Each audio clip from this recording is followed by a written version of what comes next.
The letter arrived on a Tuesday morning in the spring of 1878, carried by a dusty rider who barely stopped long enough to collect his payment before continuing west through Eureka Springs, Arkansas.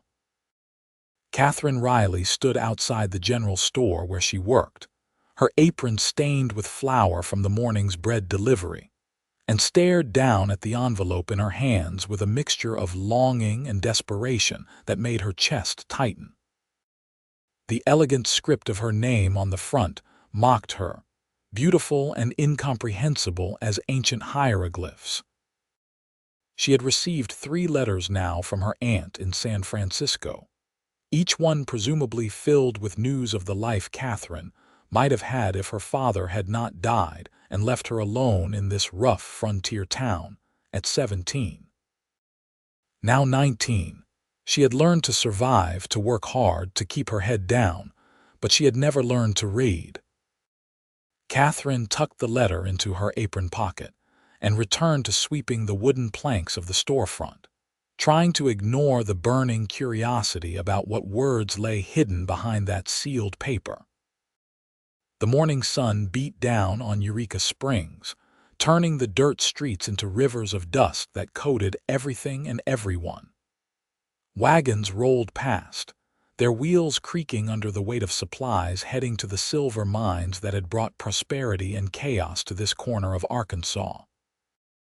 The town had grown from a sleepy settlement to a bustling hub in just a few years, drawing fortune seekers, merchants, gamblers, and outlaws in equal measure. "Miss Riley, you planning to sweep a hole clean through my porch?" The voice belonged to Mr. Jameson, the store owner, a portly man with a kind face and an endless supply of patience for Katherine's distracted moments. "Sorry, sir." She leaned the broom against the wall and brushed the dust from her simple gray dress.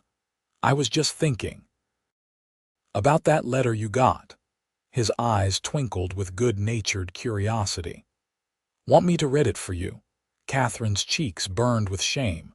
Mr. Jameson knew her secret, as did most of the town, though they were generally kind enough not to mention it outright.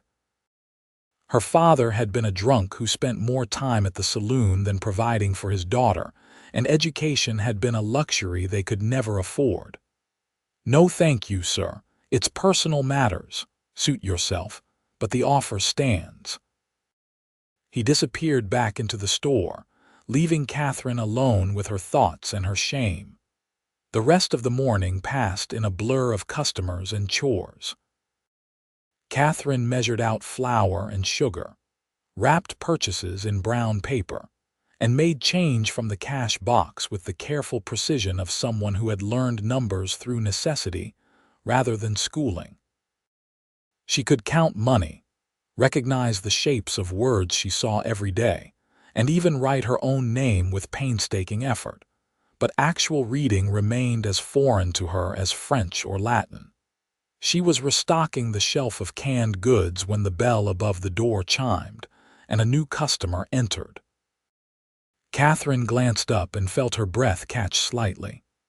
The man who walked in was tall, well over 6 feet, with broad shoulders that suggested years of hard work.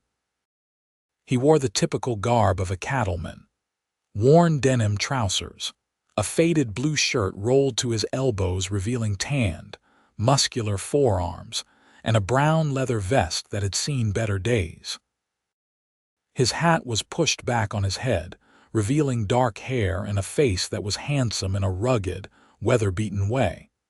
But it was his eyes that struck her most, a startling gray-green that seemed to take in everything at once with quiet intelligence. "Afternoon, miss." His voice was deep and warm, with a slight drawl that suggested Texas origins. "I'm looking for supplies. Just hired on at the Double R Ranch outside town."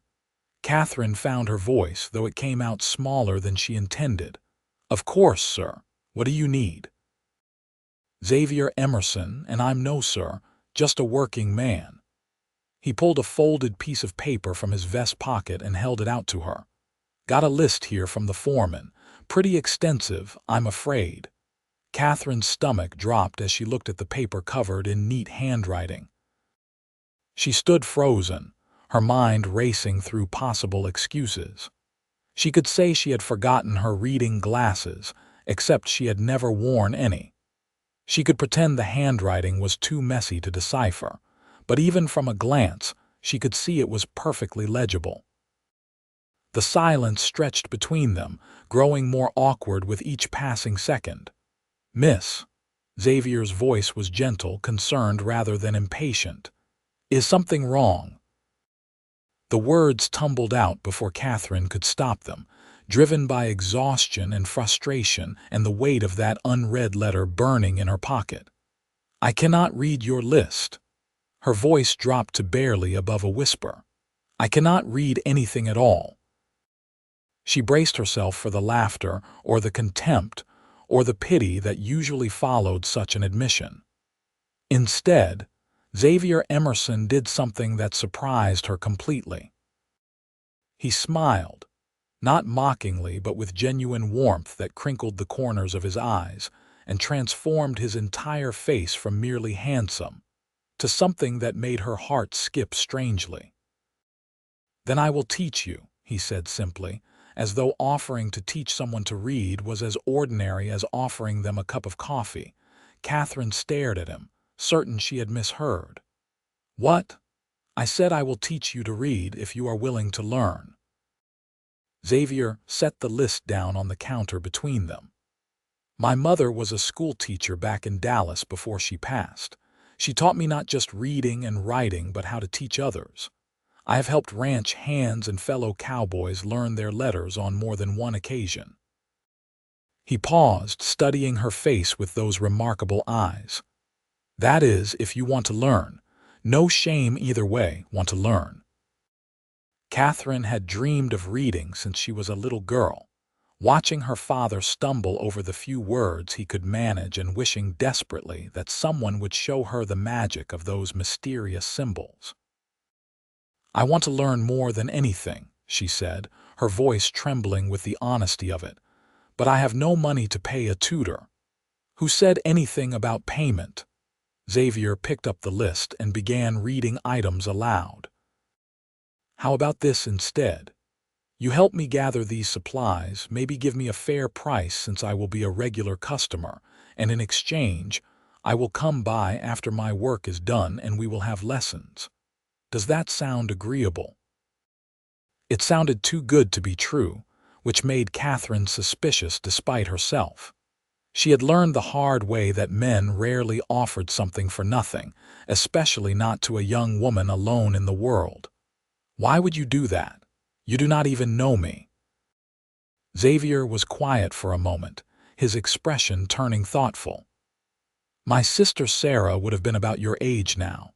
She died of fever when she was 12, but before that, she loved reading more than anything in the world. She used to say that books were like windows, and every person deserved to see through as many windows as they could." He met Catherine's eyes directly, his gaze honest and open. "I suppose teaching you to read would be a way of honoring her memory. Besides, I am new in town and I could use a friend." The simple sincerity in his words dissolved Catherine's suspicions. She found herself nodding before she could second-guess the decision. "All right, Mr. Emerson, you have yourself a deal. Xavier, please." "Mr. Emerson makes me feel like my father, and I am only 23, much too young for that." Katherine smiled, her first genuine smile of the day. "Then you should call me Katherine." They spent the next hour gathering the supplies on Xavier's list, with Katherine directing him to the proper shelves and barrels while he read each item aloud, speaking slowly and clearly, as if the lessons had already begun. He needed flour and sugar, coffee and beans, rope and nails, tobacco and soap. Katherine found herself relaxing in his presence, charmed by his easy manner, and the way he seemed genuinely interested in her opinions on everything from the quality of the dried beef to the reliability of the local blacksmith. "So how long have you worked here?" Xavier asked as Katherine tallied his purchases. 2 years this June. Mr. Jameson hired me after my father passed. Before that, I took in laundry and sewing, whatever work I could find. Katherine wrapped the smaller items in brown paper, her hands moving with practiced efficiency. It is steady work, and Mr. Jameson is fair, which is more than many can say. No other family, an aunt in San Francisco, but we have never met. She wrote to my father a few times, but he never responded. Now she writes to me. Katherine hesitated, then pulled the latest letter from her pocket. I have 3 letters from her, actually, all unread. Xavier looked at the envelope with understanding. Would you like that to be your first reading lesson? We could work toward you reading those letters yourself. The idea sent a thrill through Katherine, a mixture of excitement and terror. Could I really learn enough to read them? Reading is not as mysterious as it seems. The English alphabet has only 26 letters, and once you know them and understand how they fit together, whole new worlds open up. Xavier's enthusiasm was infectious. It takes practice and patience, but yes, I fully believe you could read those letters yourself within a few months. A few months, Katherine had imagined it would take years, maybe sooner if you are a quick study. Xavier handed over payment for his supplies. What time does the store close? 6 o'clock. I will be back at 6:30 then, if that suits you. We can have our first lesson right here, if Mr. Jameson does not mind, or we could meet somewhere more public if that makes you more comfortable. Katherine appreciated his consideration for her reputation. A young, unmarried woman spending time alone with a man, even for innocent purposes, could start tongues wagging in a town the size of Eureka Springs. The store should be fine. Mr. Jameson usually leaves right at closing, but his wife lives just upstairs, so we will not be entirely alone. Perfect. Xavier gathered his supplies into a large burlap sack and hoisted it easily over his shoulder. I will see you tonight then, Katherine. After he left, Katherine found herself unable to focus on anything else. She made mistakes counting change, nearly dropped a jar of pickles, and had to apologize twice for her distracted state. Mr. Jameson finally took pity on her and sent her to organize the back stockroom, where she could daydream without causing any damage. That evening, Katherine changed out of her work apron and tried to smooth her dark blonde hair, which had escaped its pins throughout the day. She caught sight of herself in the small mirror Mr. Jameson kept in the back office and wondered what Xavier saw when he looked at her. She was not beautiful, she knew, though men sometimes told her she was pretty in a wholesome sort of way. Her face was too round, her figure too thin from years of irregular meals, and her hands were rough from work. But her eyes were a clear blue, and when she smiled, she had dimples that her father used to say could charm the birds from the trees back, when he was still sober enough to notice such things.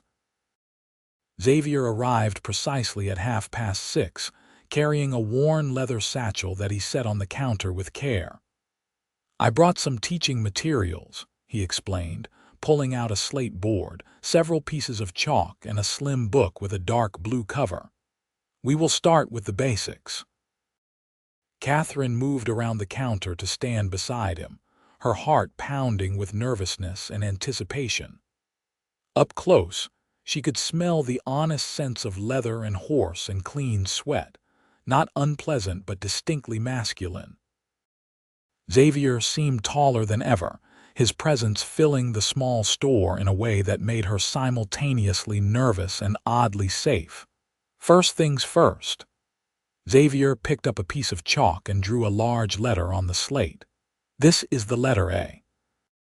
It makes the sound ah like in apple, or I like in make. English is tricky because letters can make different sounds, but we will tackle that as we go. Katherine leaned in to study the simple shape. two diagonal lines meeting at a point with a horizontal line across the middle. A, she repeated. Good, now you try writing it. Xavier handed her the chalk and Katherine carefully copied the letter, her hand shaking slightly. Her first attempt was crooked, the lines uneven. That is fine, Xavier encouraged. Writing takes practice. The important thing is you understand what the letter is. Let us do a few more. They worked through the alphabet slowly, with Xavier introducing each letter and its common sounds while Katherine practiced writing them on the slate. His teaching style was patient and encouraging, never showing frustration when she struggled with certain letters or forgot ones they had covered earlier. He stood close enough that she could feel the warmth radiating from him, occasionally reaching out to guide her hand into the correct position for forming a letter, his touch gentle and respectful. You are doing remarkably well, Xavier said after they had made it through to the letter M. Some people struggle much more with visualizing the shapes. Katherine felt a flush of pride at the praise. I have looked at letters my whole life, wanting to understand them. I suppose I know their shapes better than I realized. That will definitely help. Xavier checked the watch he pulled from his vest pocket. We have been at this for nearly 2 hours. How are you feeling? Do you want to continue or should we stop for the night? Katherine was surprised to realize how much time had passed. Her hand ached from gripping the chalk, and her mind felt full to bursting with new information, but she was reluctant to end the lesson. Maybe just a little more. They continued through to the letter S before Xavier finally called a halt. I do not want to overwhelm you on the first night. Why do not you practice writing these letters before our next lesson? Just copy them over and over until your hand knows them as well as your eyes. When will our next lesson be? Katherine tried to keep the eagerness from her voice and failed completely. Xavier smiled that warm smile that did strange things to her pulse. I have tomorrow off, actually. The foreman is giving all the new hires a day to settle in before we start working. Would you be available for a lesson during your dinner break? We could meet at the park by the church. It would be more proper than meeting here alone again. I have an hour for dinner at noon. The park would be perfect. After Xavier left, Katherine cleaned up the store and headed to the boarding house where she rented a small room on the second floor. The house was run by Mrs. Chen, a Chinese woman whose husband had died building the railroad and who now took in boarders to make ends meet. Katherine had a tiny room with just enough space for a narrow bed, a washstand, and a trunk for her few possessions, but it was clean and safe and affordable on her salary. That night, Katherine lay in bed practicing the letters Xavier had taught her, tracing them with her finger on the blanket and whispering their sounds to herself. For the first time in years, she felt something very much like hope. The next day dragged interminably until noon finally arrived. Katherine hurried to the small park, which was really just a grassy area with a few benches and a large oak tree providing shade. Xavier was already there, sitting on one of the benches with his satchel beside him. He had cleaned up since yesterday, his face freshly shaved and his hair still slightly damp as if he had dunked his head in the rain barrel. He wore a clean white shirt that made his tanned skin seem even darker in contrast. I was worried you might not come, Xavier said as Katherine approached. Why would I not? This is the most exciting thing that has happened to me in years. Katherine sat beside him on the bench, maintaining a respectful distance. The park was visible from several shops and houses, making it perfectly proper for them to meet here, though Katherine noticed a few curious looks from passers-by. Good, because I have been looking forward to this all morning. Xavier pulled out the slate and chalk. Let us review what we covered yesterday first. Katherine wrote out the letters they had studied, pleased when she remembered all of them correctly. Xavier praised her work and then introduced several more letters, bringing them through to Z by the end of the hour. Catherine's mind reeled with all the new information, but she felt triumphant at having learned the entire alphabet in just 2 lessons. "Now comes the real magic," Xavier said. "These letters mean nothing on their own, but when you put them together, they make words." He wrote on the slate, speaking aloud as he formed the letters. "See a T. Cat, see how the letters work together. The C makes a K sound, the A makes ah, and the T makes tuh. Put them together quickly and you get cat." Catherine stared at the word, something clicking in her mind. "Say that again." "See a T, cat." Xavier pointed to each letter as he sounded it out. "Cat," Catherine breathed. "It spells cat." She looked up at Xavier, her eyes bright with wonder. "I just read a word, I actually read it." "You did." Xavier's grin was enormous, his pride in her achievement written all over his face. "Want to try another?" They spent the rest of the dinner hour on simple 3-letter words. Dog, bat, rat, hat, mat, sit, run, son. Each time Catherine successfully sounded out a word, she felt like she had discovered buried treasure. By the time she had to return to the store, her face hurt from smiling. "Same time tomorrow?" Xavier asked as they parted ways. "I will be here." Catherine floated through the rest of her workday, her mind occupied with letters and sounds, and the growing realization that reading was actually possible for her. That evening, she sat in her room and practiced writing the words Xavier had taught her, filling a precious piece of paper with her shaky but legible attempts. The daily lessons became a routine over the following weeks. Xavier would arrive at the park during Catherine's dinner break, and they would spend the hour working through progressively more complex words and concepts. He taught her about vowels and consonants, about silent letters and blended sounds, about all the peculiar rules and exceptions that made English both frustrating and fascinating. As Catherine's reading improved, so did her friendship with Xavier. He told her about growing up in Texas, about his mother's determination to educate him despite their poverty, about his father's small ranch that had failed during a drought, leading to his parents' eventual deaths from fever when times were hard. He spoke of his wandering years, working cattle drives and ranch jobs across the West, saving money and learning the trade with the eventual goal of having his own small spread someday. Catherine, in turn, shared her own story. Her mother's death in childbirth when Catherine was just 5, her father's slow descent into alcoholism and despair, the years of scraping by however she could. She told him about her dreams of something better, of maybe saving enough money to go to San Francisco and meet her aunt, of having a real home instead of just a rented room. "You know, I think you are ready," Xavier said one afternoon about 6 weeks into their lessons. They had progressed to simple sentences now, and Catherine could slowly work her way through basic texts. "Ready for what?" Xavier pulled the slim blue book from his satchel. Catherine recognized it from their first lesson. "This is a collection of simple stories for beginning readers. I think you could read one of these stories with some help." Catherine took the book with reverent hands, running her fingers over the embossed title. "McGuffey's First Reader," she said slowly, sounding out the words. "That is right." Xavier opened to the first story. "Try this one."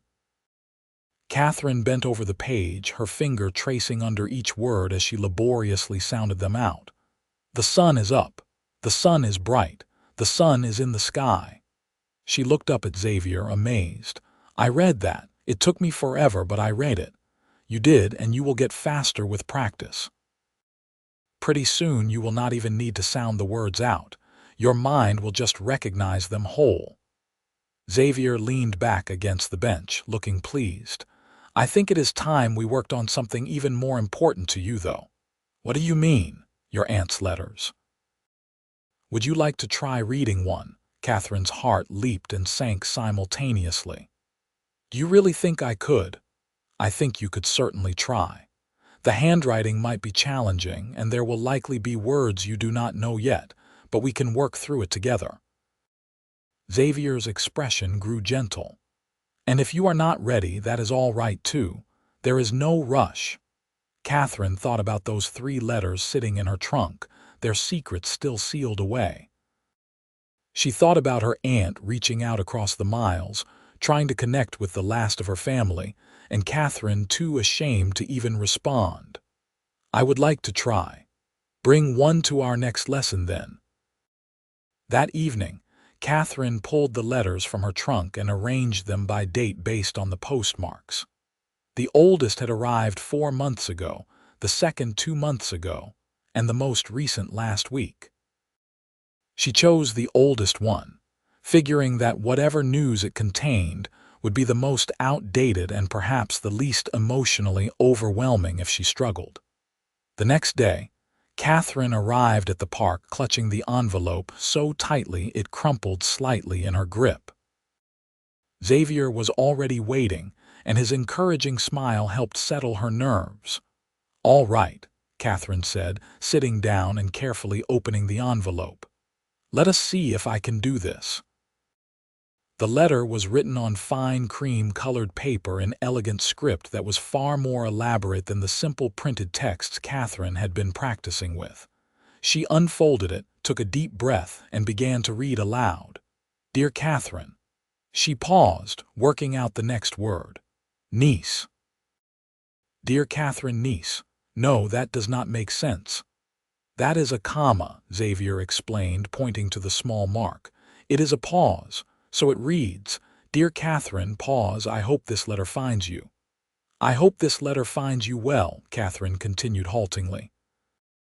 "It has been many years since I had contact with your father, and I was deeply sad." No. She squinted at the word, saddened, past tense of sadden, which means to make sad. "I was deeply saddened to learn of his passing." Katherine felt tears prick her eyes, though whether from the sentiment or the frustration of reading so slowly she could not say. "As your only living relative." "That is right." Katherine continued working through the letter with Xavier's patient help. Her aunt expressed regret at being distant, explained that she had tried to maintain a relationship with Katherine's father, but he had rebuffed her attempts, and now hoped to build a connection with Katherine herself. The letter included details about her aunt's life in San Francisco, where she ran a successful dressmaking business and lived in a comfortable home near the bay. By the time Katherine reached the end, where her aunt invited her to come visit or even relocate to San Francisco if she wished, Katherine was crying openly. Xavier offered her a clean handkerchief without comment, giving her time to compose herself. "I had no idea," Katherine said finally, wiping her eyes. "I thought perhaps she was just writing out of duty, but she actually wants to know me. Will you write back to her? I cannot write well enough yet. Then dictate to me. I will write what you want to say, and you can practice copying it over until you can write it clearly yourself." Xavier pulled out paper and a pencil from his satchel. "What do you want to tell her?" Katherine thought for a moment, then began to speak. Xavier wrote quickly and neatly, capturing her words as she explained where she had been and why she had not responded sooner, thanked her aunt for reaching out, and expressed her own desire to build a relationship, though she was not ready to leave Eureka Springs just yet. "Why not?" Xavier asked, looking up from the paper. "It sounds like she is offering you a real opportunity, a chance for a better life." Katherine met his eyes, surprised he could not see the obvious answer. "Because I am not finished with my lessons yet. I cannot leave in the middle of learning to read." Something flickered in Xavier's expression, an emotion Katherine could not quite name, but that made her pulse quicken. "You could find another teacher in San Francisco, a professional one who could teach you much better than I can." "I do not want another teacher, I want you." The words hung in the air between them, heavier than Katherine had intended. She felt her cheeks burn as she realized how they sounded, almost like a declaration. Xavier was staring at her with an intensity that made her breath catch, and for a moment, Katherine thought he might say something momentous. Instead, he looked back down at the letter, his voice carefully neutral. "Well, I am glad to continue teaching you for as long as you wish to learn. Now, shall we practice copying this letter so you can send your response?" The moment passed, but something had shifted between them, a tension that had not existed before. Katherine found herself hyper-aware of Xavier's presence, of how close they sat on the bench, of the way his hand occasionally brushed hers when pointing out a word. She noticed details she had somehow missed before. The small scar above his left eyebrow, the way his hair curled slightly at his collar, the laugh lines around his eyes that suggested he had smiled far more than he had frowned in his 23 years. Over the next few weeks, Katherine worked diligently on copying her letter to her aunt, practicing her penmanship until her hand ached. Xavier began bringing different texts to their lessons. Newspaper articles, poetry, even a dime novel that made Katherine laugh with its melodramatic tale of a cowboy hero rescuing a beautiful maiden from bandits. "Is being a cowboy really like this?" Katherine asked, pointing to a particularly outrageous scene where the hero fought off 6 men at once. Xavier laughed. "Not even slightly. Mostly it is long days of hard, boring work punctuated by occasional moments of sheer terror when a horse bucks you off or a steer decides to charge. And I have never once rescued a maiden, beautiful or otherwise. Never, not even once." Katherine was grinning now. "Well, I did help old Mrs. Patterson get her cat out of a tree once, if that counts. Very heroic." Their banter came easily now, the formality of their early interactions replaced by genuine friendship. Katherine found herself looking forward to their daily meetings with an eagerness that went beyond simply wanting to learn. She liked Xavier's company, his humor, his kindness, the way he treated her like an equal despite her lack of education. She liked the way he listened when she talked, really listened as if her opinions mattered. She also found herself noticing the way other women in town looked at Xavier. He was handsome and hardworking and unmarried, a combination that made him attractive to every unmarried woman and several married ones who should have known better. Katherine saw the lingering glances, the extra smiles, the way Miss Penelope Harper from the millinery shop always seemed to find a reason to walk past the park during Katherine's dinner hour. Katherine told herself she had no right to feel the sharp pang of jealousy that struck her whenever she saw those looks. Xavier was her teacher and her friend, nothing more. The fact that her heart raced when he smiled at her, that she lay awake at night thinking about the rare times he had touched her hand or shoulder, that she had begun taking extra care with her appearance each morning, meant nothing. He was being kind, honoring his sister's memory by teaching someone to read. That was all. But then came the day of the town social.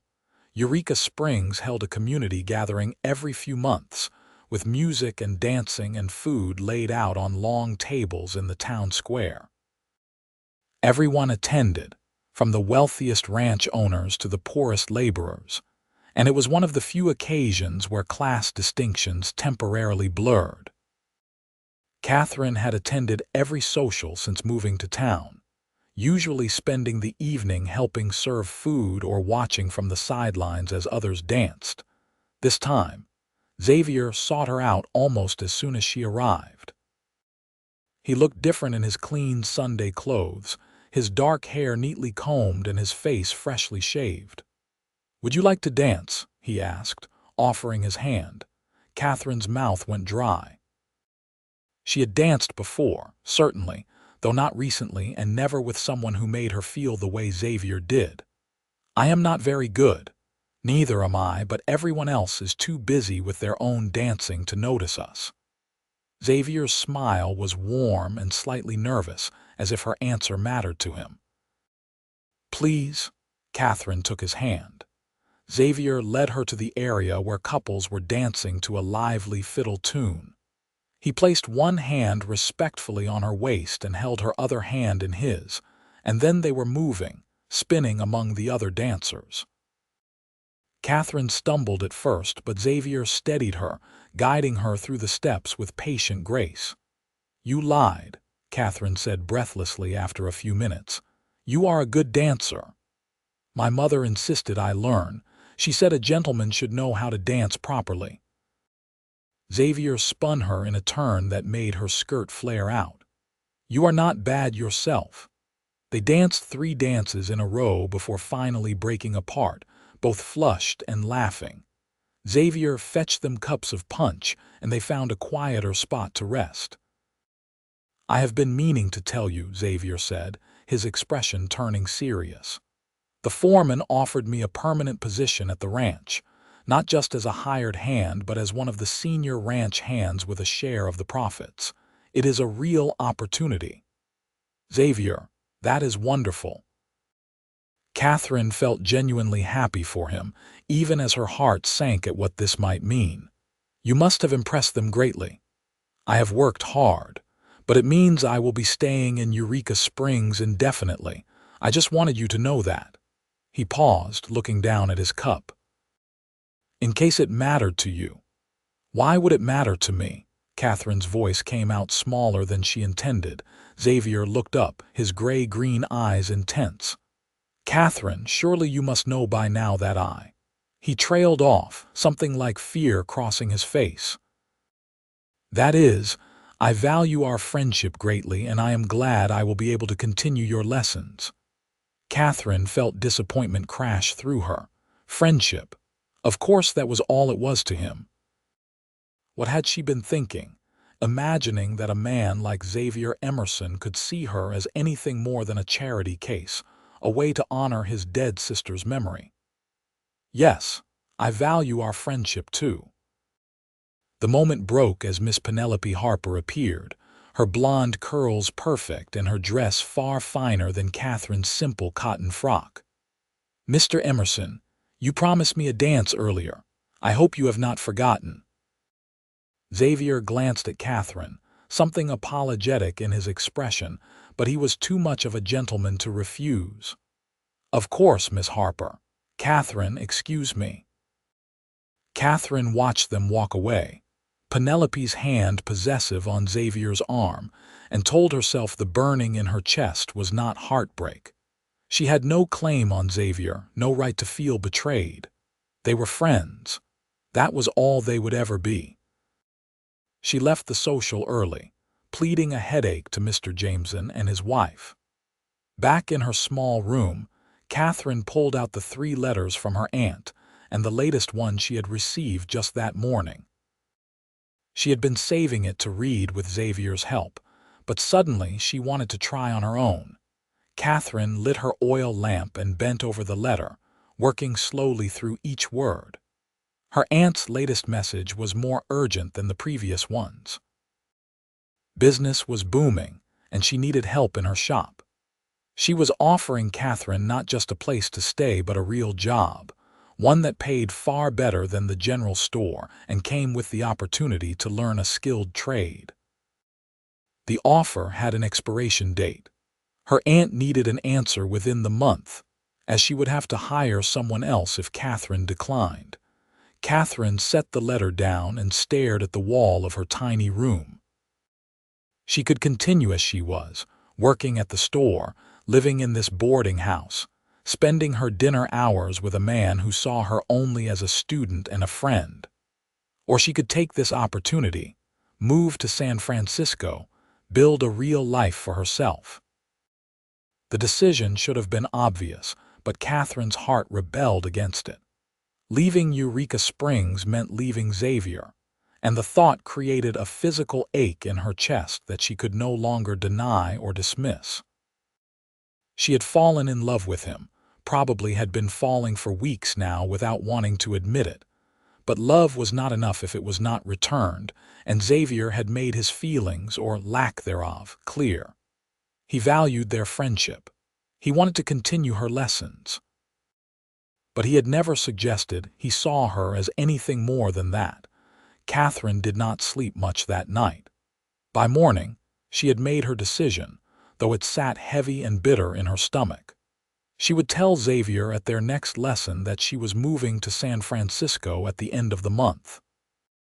It was the practical choice, the smart choice, the choice that gave her the best chance at a real future. But when Xavier arrived at the park for their lesson, Katherine's courage failed her. She could not seem to find the words to tell him, so she said nothing, letting the hour pass in their usual routine of reading practice and easy conversation. Days passed, then a week, and still Katherine said nothing. She wrote to her aunt accepting the position but delayed sending the letter, as if keeping it unsent might somehow make the decision less real. Meanwhile, the upcoming departure hung over her like a storm cloud, darkening every moment she spent with Xavier. Xavier noticed something was wrong. "You seem distracted lately," he said one afternoon. "Is everything all right?" "Just tired," Katherine lied. "It has been busy at the store." He studied her face, clearly not convinced but did not push. "Well, if something is bothering you, I hope you know you can talk to me.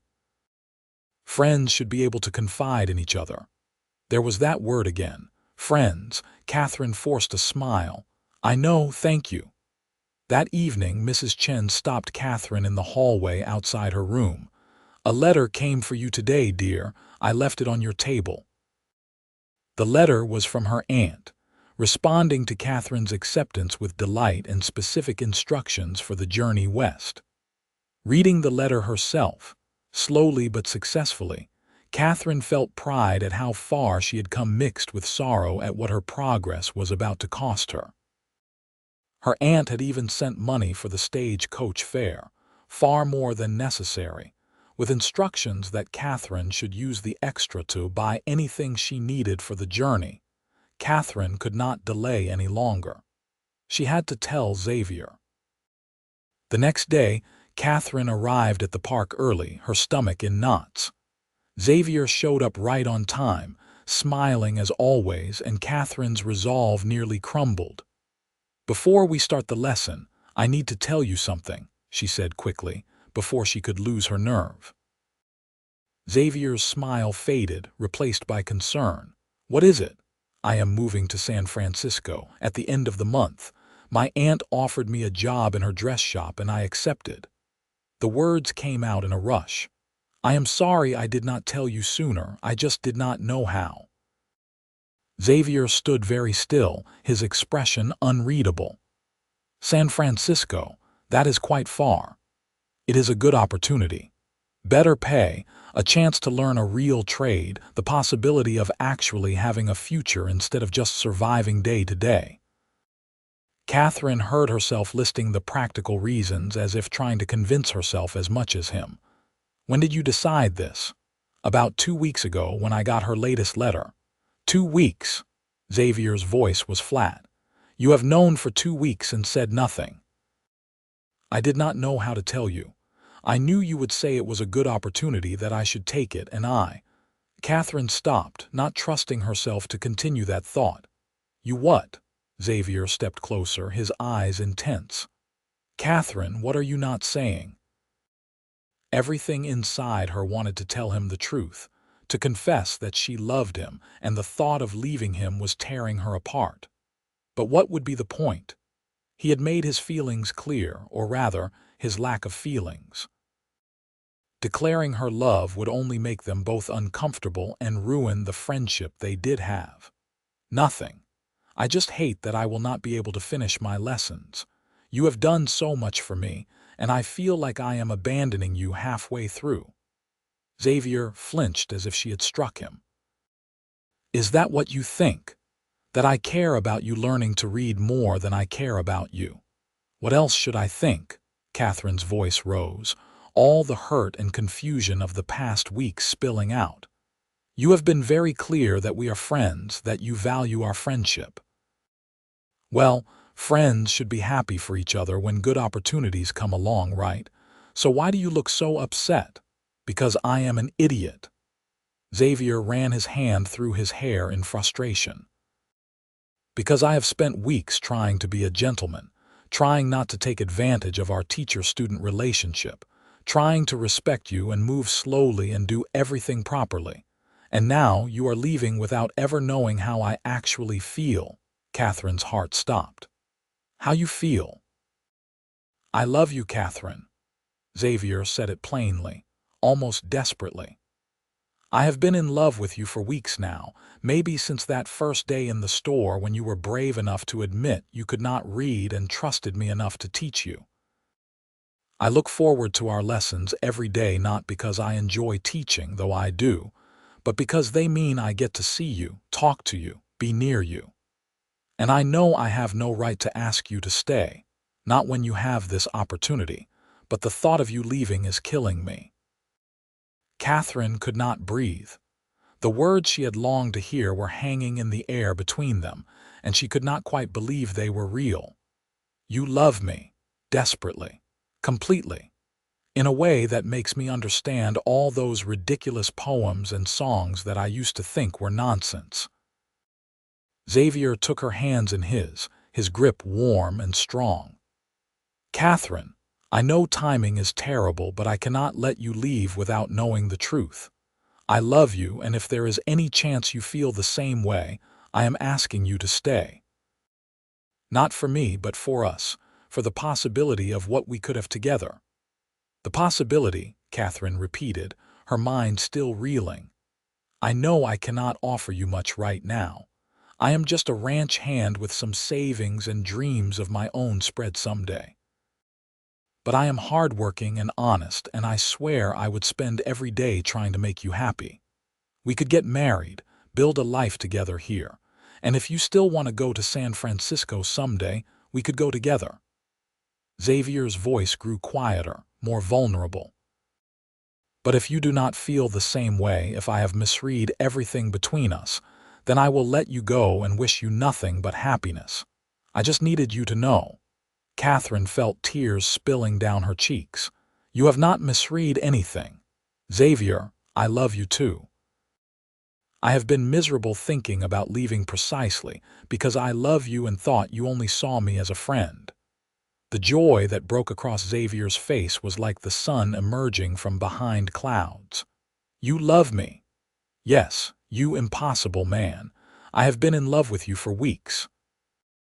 Xavier pulled her into his arms, holding her close against his chest. Katherine could hear his heart pounding, fast as her own, and she wrapped her arms around him in return, breathing in his familiar scent and finally letting herself believe this was real. "So you will stay?" Xavier asked into her hair. "On one condition," Katherine said, pulling back enough to look up at him. "Anything? We still have our daily lessons. I am not finished learning yet." Xavier laughed, a sound of pure happiness. "Every single day for as long as you want. Though I warn you, I plan to spend at least half of each lesson doing this." He leaned down and kissed her, gentle and sweet and full of promise. Katherine kissed him back, thinking that this was better than any story she could have read in a book. When they finally broke apart, both breathless and grinning like fools, Katherine realized several townspeople had stopped to watch them, including Miss Penelope Harper, who looked quite put out. "We are causing a scene," Katherine said, though she could not bring herself to care. "Let them talk. I want everyone to know you are mine if you will have me." Xavier took her hand, lacing their fingers together.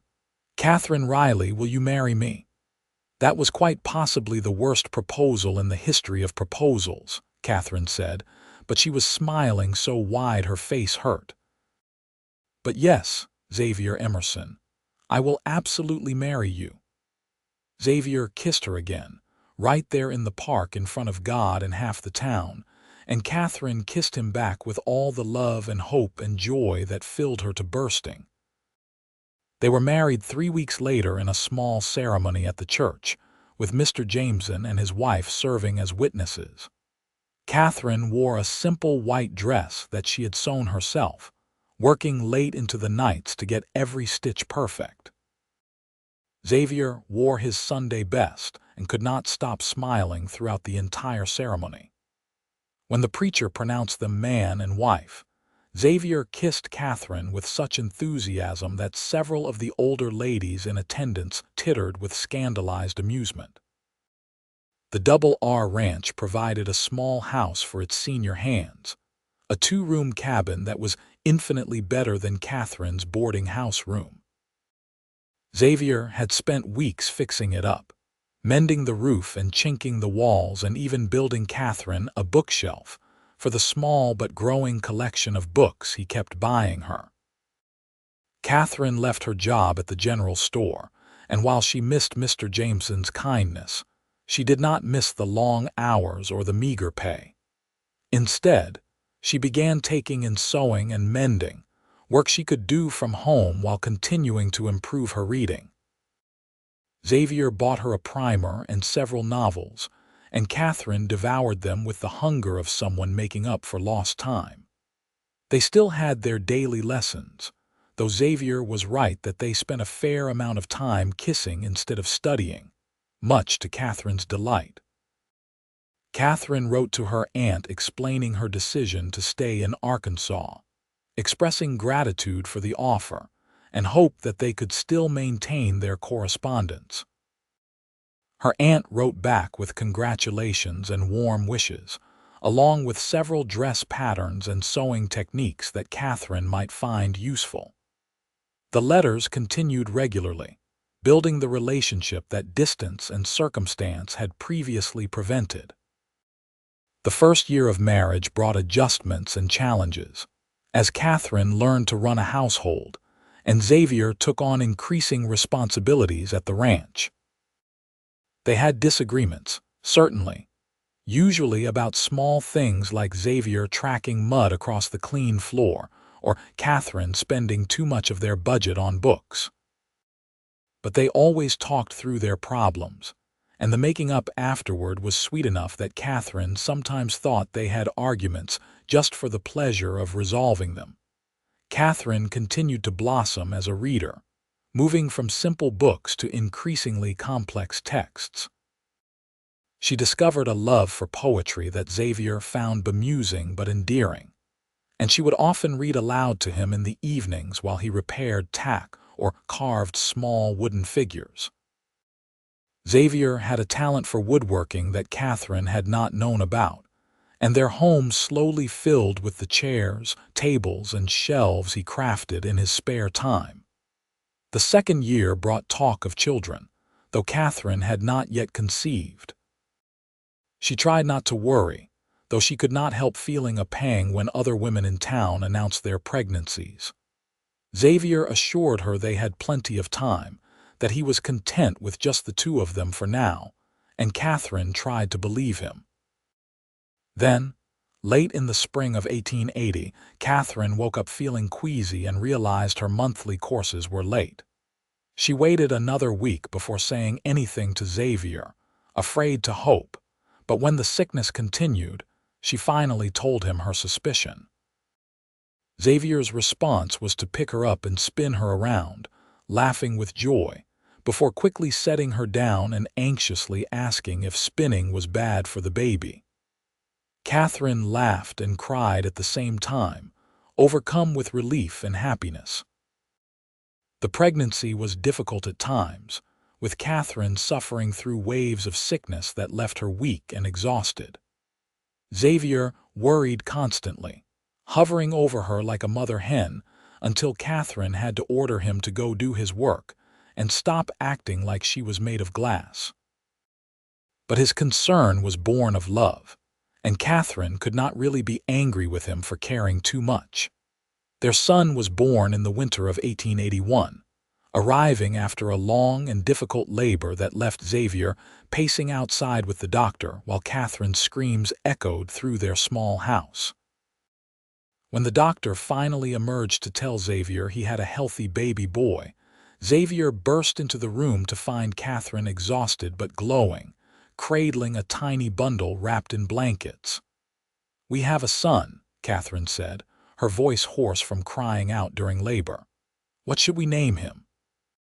"Samuel," Xavier said immediately. "After my father, Samuel James Emerson." Katherine smiled. "Samuel James Emerson. It is perfect." Xavier sat beside her on the bed, wrapping his arm around her shoulders as they both gazed down at their son.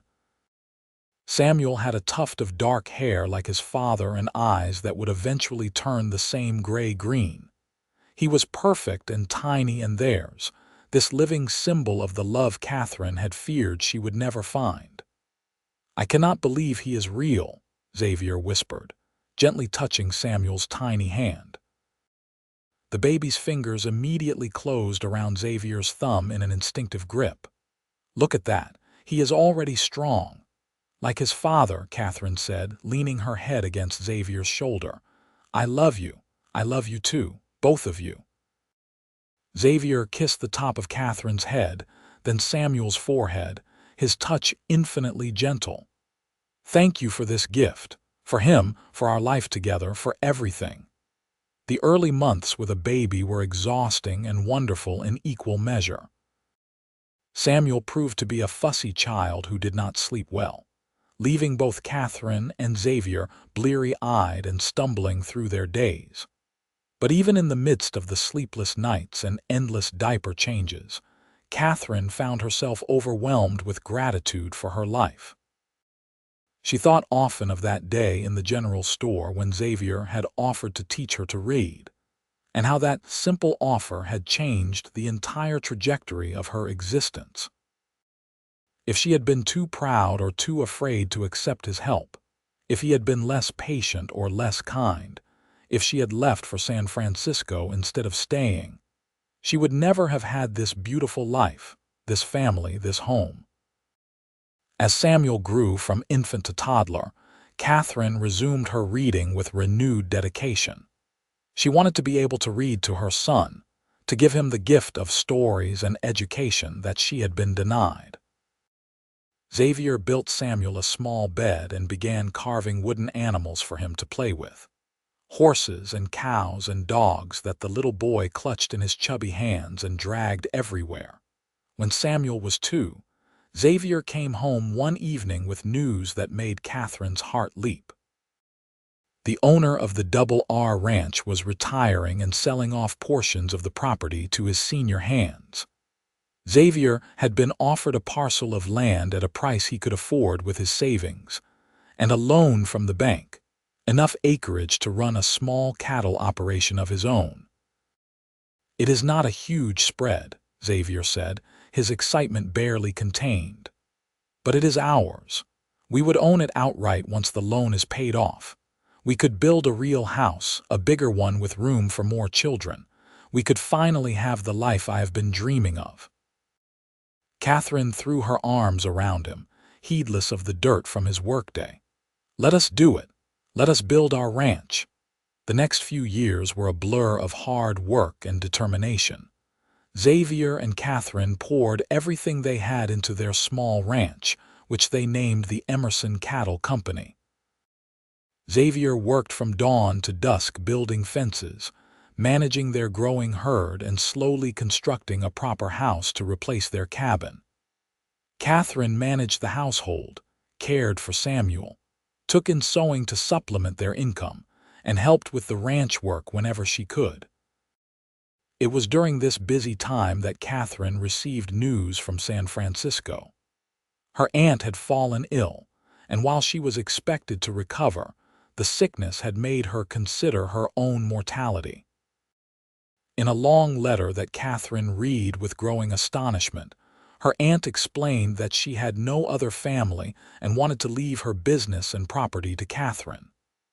"She wants me to visit," Katherine told Xavier, showing him the letter. She wants to teach me the dress business so I can inherit it when she passes. But Xavier, I do not want to leave you and Samuel, and I certainly do not want to move to San Francisco now when we are just building our ranch. Xavier, read through the letter carefully. This is a significant opportunity. Your aunt's business is worth quite a lot of money from the sound of it, money that could help us expand the ranch, maybe hire some hands to help with the work. I will not leave you, Katherine said firmly. I am not suggesting you leave permanently. But perhaps you could visit for a few months, learn what you need to learn, and come back. Samuel and I would miss you terribly, but we would manage. Xavier took her hand. Your aunt wants to give you this gift, and I think you should accept it. Not just for the money, but because you deserve to know that part of your family. After much discussion and some tears, Katherine agreed to spend 3 months in San Francisco. It was the longest she and Xavier had been apart since their marriage, and the separation was painful for both of them. Katherine wrote letters home every few days, and Xavier wrote back just as frequently, his messages full of news about Samuel and the ranch and how much he missed her. Katherine's time in San Francisco was educational in more ways than one. Her aunt proved to be a shrewd businesswoman who had built her dressmaking shop into a thriving enterprise with several employees. She taught Katherine not just sewing techniques, but how to manage accounts, deal with suppliers, and run a business efficiently. Katherine absorbed it all, fascinated by this glimpse into a world she had never known existed. But despite the excitement of the city and the opportunity her aunt was offering, Katherine found herself homesick for Arkansas, for the wide open spaces, and the small house she and Xavier had built together. She missed her husband with an intensity that sometimes took her breath away, missed Samuel's chatter and Xavier's smile and the life they were creating together. When the 3 months ended, Katherine returned home to a joyous reunion. Samuel had grown in her absence, and Katherine cried to see how much bigger he had gotten. Xavier held her close that first night, telling her over and over how much he had missed her, and Katherine vowed never to be separated from her family for so long again. Her aunt's business training proved invaluable. Katherine used the techniques she had learned to expand her own sewing business, eventually hiring 2 women from town to help with the work. The additional income allowed them to pay off their loan early and invest in more cattle and better horses. The Emerson Cattle Company prospered, not becoming wealthy but achieving a comfortable stability that had once seemed impossible. Katherine's aunt lived another 5 years before passing peacefully in her sleep. She left everything to Katherine as promised, and the inheritance transformed the Emersons' financial situation. Xavier wanted to use the money to expand the ranch significantly, but Katherine had a different idea. What if we started a school? She suggested one evening as they sat on the porch of their house, watching the sunset paint the sky in shades of orange and pink. Samuel was 7 now, and Katherine had been teaching him to read herself, but she knew not every child in the area was so fortunate. A school. Xavier looked intrigued. A small one, just for the children in the area who cannot afford to go to the academy in town. We could hire a teacher, provide books and supplies. It could be part of your mother's legacy, all those things she believed about everyone deserving education. Katherine took his hand. And it could be a way of honoring what you did for me, teaching someone who had no other opportunity to learn. Xavier was quiet for a moment, then smiled. My mother would have loved that idea. Let us do it. They built a small schoolhouse on their property, a single room with desks and a blackboard and shelves full of books. They hired Miss Sarah Morrison, a young teacher from Little Rock, to run the school and offered free education to any child whose family could not afford tuition. The Emerson School, as it became known, started with just 8 students but grew steadily over the years. Katherine found deep satisfaction in seeing other children learn to read, in giving them the opportunities she had been denied. She volunteered at the school regularly, helping struggling students and remembering her own patient teacher who had offered to help when she confessed she could not read his letters. Samuel proved to be a bright student who loved learning as much as his mother did. He devoured books at an impressive rate and announced at age 10 that he wanted to be a teacher like Miss Morrison.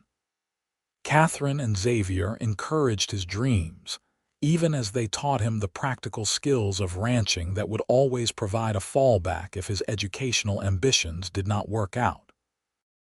3 years after Samuel's birth, Katherine gave birth to a daughter they named Sarah, after Xavier's beloved sister. Sarah had her mother's blue eyes and her father's dark hair, and she grew up to be as much a tomboy as Samuel was studious. She preferred working outside with the cattle to sitting inside with books, and Xavier delighted in teaching her everything he knew about ranching. 2 more children followed, another son, Thomas, and finally a second daughter, Emma. The house Xavier had built grew with additions and expansions to accommodate their growing family, until the small cabin they had started with was barely recognizable within the sprawling home it had become. Katherine never stopped being grateful for her ability to read. She read to her children every night, instilling in them a love of stories and learning. She read newspapers and books and letters from friends and family. She kept detailed accounts for both the ranch and her sewing business in neat ledgers that she maintained meticulously. Every word she read felt like a small victory, a reminder of how far she had come. On their 10th wedding anniversary, Xavier gave Katherine a leather-bound journal. "For you to write your own story," he said. "You have spent so much time reading other people's words. Now I want to read yours." Katherine started writing that very night, beginning with the day a dusty cowboy had walked into the general store carrying a list she could not read. She wrote about their courtship and marriage, about the births of their children, about building the ranch and the school and the life they shared. The writing came slowly at first, but like reading, it became easier with practice. When Samuel was 18, he left to attend the teacher's college in Little Rock, fulfilling his dream of becoming an educator. Katherine cried when he left, though she was proud of the young man he had become. Xavier consoled her by pointing out that they still had 3 other children at home keeping them busy. Sarah eventually married a neighboring rancher's son, a good man who treated her well and appreciated her unconventional skills. They built their own small ranch adjacent to the Emerson property, and Sarah continued to work alongside her father and husband, managing cattle with the same skill Xavier had taught her. Thomas showed an aptitude for business and eventually took over managing the financial side of the ranch, allowing Xavier to focus on the work he loved. Emma, the youngest, surprised everyone by developing a passion for teaching and eventually taking over the Emerson school when Miss Morrison retired. Katherine and Xavier grew old together, their love deepening with every passing year. They developed the comfortable intimacy of couples who have weathered storms and celebrated joys together, who know each other's thoughts and finish each other's sentences. Xavier's hair went gray, and Katherine developed laugh lines around her eyes from years of smiling. They moved a little slower, tired a little easier, but the love between them never dimmed. On their 30th wedding anniversary, their children threw them a celebration at the ranch. All 4 children were there with their own families now, providing Xavier and Katherine with a total of 9 grandchildren who ran wild through the house and kept their grandparents young. The table was laden with food, and after dinner, Katherine stood to make a toast.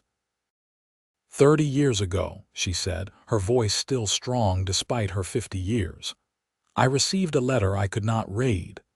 I was too ashamed to ask for help, too afraid to admit my ignorance. But then a kind cowboy offered to teach me, and that offer changed everything. Xavier gave me more than just the ability to read. He gave me confidence, opportunity, love, family, and a life beyond anything I could have imagined. She raised her glass, looking at her husband with all the love she still felt after 3 decades together. To Xavier, the best teacher, the best husband, and the best father I could have asked for. Xavier stood and wrapped his arm around her waist. And to Katherine, who had the courage to admit she needed help and the determination to learn, you have given me far more than I ever gave you. Their children and grandchildren cheered, and the celebration continued late into the evening. Later, when the guests had finally departed and the house was quiet, Katherine and Xavier sat together on their porch swing, watching the stars emerge in the darkening sky. "Do you ever wonder what would have happened if I had just read that list for you that first day?" Xavier asked, his arm around Katherine's shoulders. "If I had not offered to teach you?" "I try not to think about it," Katherine admitted, "because that life seems so empty compared to what we have. I suppose I might have gone to San Francisco eventually, might have built a different kind of life there. But it would not have had you in it, and that makes it unimaginable to me now." "I knew I loved you that first day," Xavier confessed. "When you admitted you could not read, there was such bravery in your honesty, such hunger to learn in your eyes. I fell in love right then, though it took me weeks to understand what I was feeling." Katherine turned to look at him, this man she had spent 3 decades loving. His face was weathered now, lined with the years of hard work and sun, but he was still the handsome cowboy who had smiled at her and offered to teach her. "I fell in love with your kindness, with the way you treated my inability to read not as a shameful secret, but as simply a problem to be solved. You gave me dignity when I had none." They sat in comfortable silence, the swing creaking gently beneath them. The ranch stretched out around them in the darkness, this land they had built into something meaningful through years of love and labor. In the distance, Katherine could see the lights of the schoolhouse, where another generation of children would learn to read and write, their futures opened by education just as hers had been. "No regrets?" Xavier asked softly. Katherine thought about the life she could have had in San Francisco, the opportunities she had given up, the easier path she might have taken. Then she thought about Samuel's graduation from Teachers College, about Sarah riding alongside Xavier to check on the cattle, about Thomas's brilliant business mind and Emma's patience with struggling students. She thought about the children at the Emerson school who might never have learned to read without the institution she and Xavier had built. She thought about the life they had created together, full of love and family and purpose. "Not a single one," Katherine said firmly. "This life, our life together, is better than any story I have ever read in any book." Xavier pulled her closer and kissed the top of her head. "I love you, Katherine Emerson. And I love you, Xavier Emerson." They sat together as the stars emerged one by one, content in the life they had built, and the love that had sustained them through 3 decades of marriage. The young woman who could not read was now a grandmother, a businesswoman, a patron of education, and most importantly, a beloved wife and mother. The cowboy who had offered to teach her had become a successful rancher, a devoted father, and a pillar of the community. Their story had started with an admission of inability and an offer of help, but it had become so much more than that. It had become a testament to the transformative power of kindness, education, and love. It had become a legacy that would outlive them both through their children, their school, and the countless lives they had touched.